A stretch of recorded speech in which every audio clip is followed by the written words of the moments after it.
Paz e graça a todos aqueles que assistem este comentário, sejam bem-vindos. Hoje iremos dar sequência, continuidade aos nossos comentários da lição A Vida Debaixo do Sol, reflexões no livro de Eclesiastes.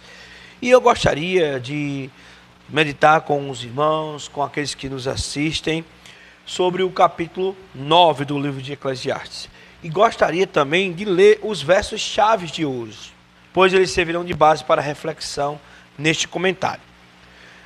Diz assim: tenho refletido sobre todas estas coisas para chegar à seguinte conclusão: os justos e os sábios, com seus feitos, estão nas mãos de Deus. E se é amor ou se é ódio que está à sua espera, isso ninguém sabe. Ninguém sabe o que vai acontecer. Tudo acontece igualmente com todos. O mesmo acontece com o justo e com o ímpio, com o bom e com o mal, com o puro e com o impuro, com o que oferece sacrifício e com o que não os oferece, com o bom e com o pecador, tanto com o que faz juramento, como com aquele que tem medo de fazê-lo. Eclesiastes capítulo 9, versos 1 e 2. É interessante pensar nesses versos, porque esses versos, na realidade, fazem parte de uma solução para questionamento, para problemas que tinham sido colocados anteriormente no capítulo 7 e 8 pelo sábio de Eclesiastes. Nas últimas semanas, nós nos deparamos com algumas questões em que o próprio autor de Eclesiastes coloca para a gente. Ele, por exemplo, pensa na diferença do justo e do perverso, a partir de uma perspectiva de uma vida aqui debaixo do sol.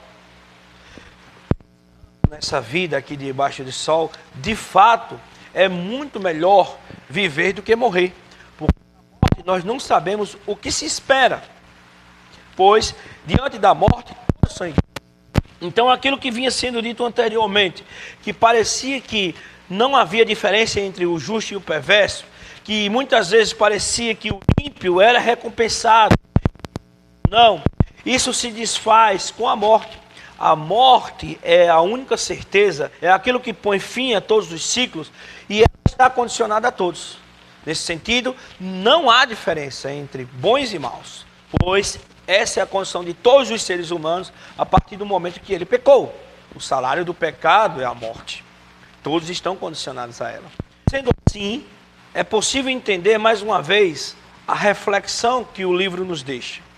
Quando pensamos numa recompensa, limitando-a apenas a essa vida debaixo do sol, nós sabemos que não há. A única recompensa que resta ao ser humano, a todos, né, sem nenhuma exceção, é apenas o quê? A morte. Tanto o justo como os injustos, aquele que faz juramento com aquele que tem medo de fazer. Tanto faz o rico ou o pobre, não tem distinção de classe social, nem de gênero, todos passarão algum dia pela morte. E talvez a gente volte para o capítulo 3 para recorrer novamente à chave hermenêutica para o entendimento ou o sentido de uma vida com Deus, de uma vida cristã. Deus pôs a eternidade no coração do homem. Talvez essa seja, talvez não, né? Com certeza, essa seja a única diferença do justo e do injusto. Quando a vida do justo se limita, e do injusto também, a esse plano horizontal, a essa vida debaixo do sol, o que resta a ambos é a morte. Não há distinção. E até, inclusive, o autor de Eclesiastes usa duas imagens, a imagem do leão e do cachorro. Pensando hoje, talvez a gente não possa perceber nitidamente essa diferença, mas na cultura de Israel, o leão como animal era um animal pomposo, que tinha um certo reconhecimento por sua imponência, por ser um animal da selva, enquanto o cachorro era desprezado e visto apenas como comedor de carniça. Mas mesmo assim, diante da morte, todos virariam carniça, todos virariam verme.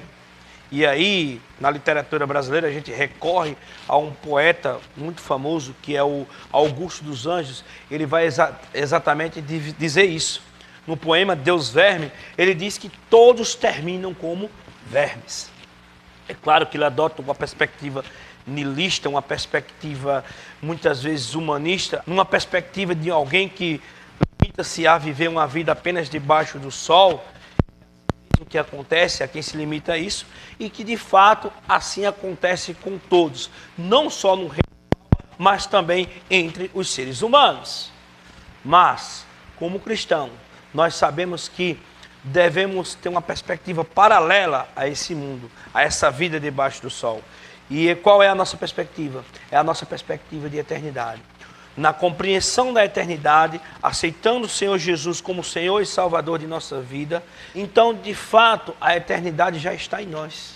Já passamos a viver não para esse mundo, mas para o plano da eternidade. E talvez o capítulo 9 seja a resposta para aqueles questionamentos que o autor de Eclesiastes vinha trazendo nos capítulos anteriores. E que diante de muitas vezes de sua busca sincera por resposta, ele talvez tenha pelo menos nos dado uma luz, uma compreensão maior do que é realmente viver uma vida para...